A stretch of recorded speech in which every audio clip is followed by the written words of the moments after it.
بابے نے لمبا سا سانس لیا اور بولا، کاکا تم چاہتے کیا ہو؟ میں نے عرض کیا کہ واقعی آپ کو سونا بنانا آتا ہے؟ بابے نے خالی خالی آنکھوں سے مجھے دیکھا اور کہا، ہاں میں نے جوانی میں یہ ہنر سیکھا تھا۔ میں نے عرض کیا کہ کیا آپ مجھے یہ نسخہ سکھا سکتے ہیں؟ بابے نے میری طرف گھور کے دیکھا اور کہا کہ تم یہ سیکھ کے کیا کرو گے؟ میں نے عرض کیا میں دولت مند ہو جاؤں گا۔ بابے نے زوردار قہقہہ لگایا اور کافی دیر تک ہنستا رہا۔ جب وہ ہنستے ہنستے تھک گیا تو بولا، تم دولت مند ہو کر کیا کرو گے؟ میں نے جواب دیا، میں دنیا بھر کی نعمتیں حاصل کروں گا۔ بابا نے کہا کہ چلو یہ نعمتیں تمہیں حاصل بھی ہو گئیں تو پھر کیا کرو گے؟ میں نے جواب دیا، میں خوش ہوں گا اور مجھے سکون ملے گا۔ اس نے مسکراتے ہوئے میری طرف دیکھا اور کہا، گویا تمہیں سونا اور دولت نہیں، سکون چاہیے۔ میں خاموشی سے اس کی طرف دیکھتا رہا اور کافی دیر تک خاموش گھورتا رہا۔ بابے نے مجھے جھنجھوڑا اور کہا، دراصل تم سکون اور خوشی کی تلاش میں یہاں آئے ہو۔ میں اس وقت کیونکہ ایک نوجوان تھا اور باقی نوجوانوں کی طرح یہی سمجھتا تھا کہ دولت ہی سکون اور خوشی حاصل کرنے کا ذریعہ ہے، لیکن بابے کی باتوں نے مجھے کچھ الجھا سا دیا تھا۔ اسی الجھن میں میں نے ہاں کر دی۔ بابے نے ایک لمبا قہقہہ لگایا اور پھر دیر تک ہنستا رہا اور کہا، کاکا میں تمہیں سونا بنانے کے بجائے انسان سے بندہ بنانے کا طریقہ کیوں نہ سکھا دوں؟ میں تمہیں دولت مند ہونے کے بجائے پرسکون اور خوش رہنے کا گر کیوں نہ سکھا دوں؟ میں خاموشی سے اس کی باتیں سنتا رہا، حالانکہ مجھے ابھی کچھ سمجھ میں نہیں آ رہا تھا۔ اتنے میں بابا بولا، انسان کی خواہشیں جب اس کے وجود اور عمر سے لمبی رہتی ہیں وہ اس وقت تک انسان رہتا ہے۔ تم اپنی خواہشوں کو اپنی عمر اور وجود سے چھوٹا کر لو، تم سکون بھی پا جاؤ گے اور خوشی بھی۔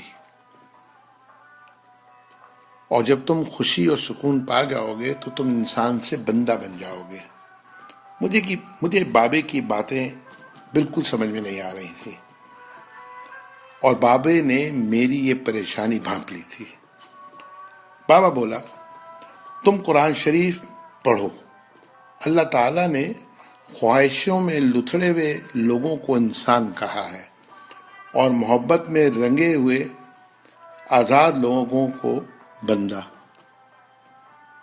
دنیا میں کتنے انسان آئے اور بہت دولت کمائی، بڑی عمارتیں بنائی، کیا وہ سب ساتھ لے گئے تھے؟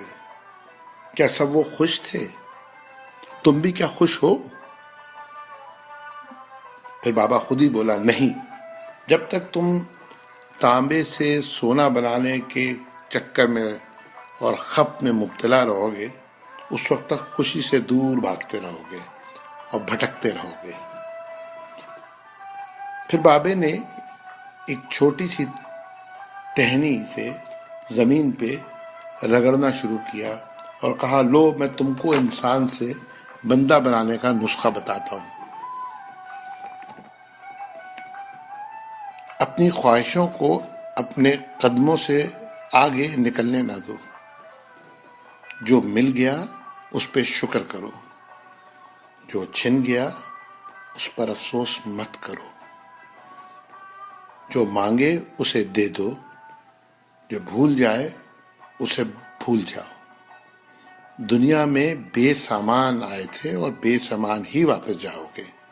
سامان جمع کرنے کی فکر نہ کرو۔ جسے خدا ڈھیل دے رہا ہے اس کا کبھی احتساب مت کرو۔ بلا ضرورت سچ بھی فساد ہوتا ہے۔ جو پوچھے تو سچ بولو، جو نہ پوچھے تو خاموش رہو۔ دینے میں خوشی ہے اور وصول کرنے میں غم۔ دولت کو روکو گے تو خود بھی رک جاؤ گے۔ چوروں میں رہو گے تو چور ہو جاؤ گے۔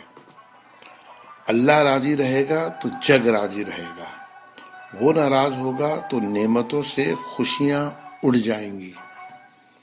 جب تم عزیزوں، رشتہ داروں، اولادوں سے چڑھنے لگو تو سمجھ لو اللہ تم سے ناراض ہے۔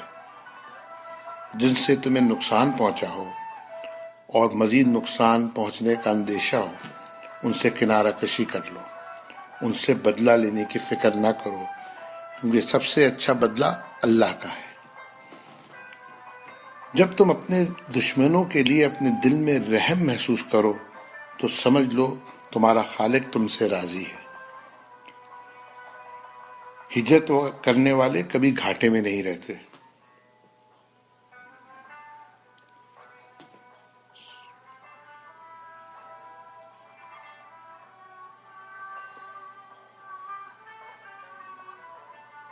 بابے نے پھر میرے کندھے پہ ہاتھ رکھا اور کہا، جاؤ، بس ایک چیز کا دھیان رکھنا، کبھی کسی کو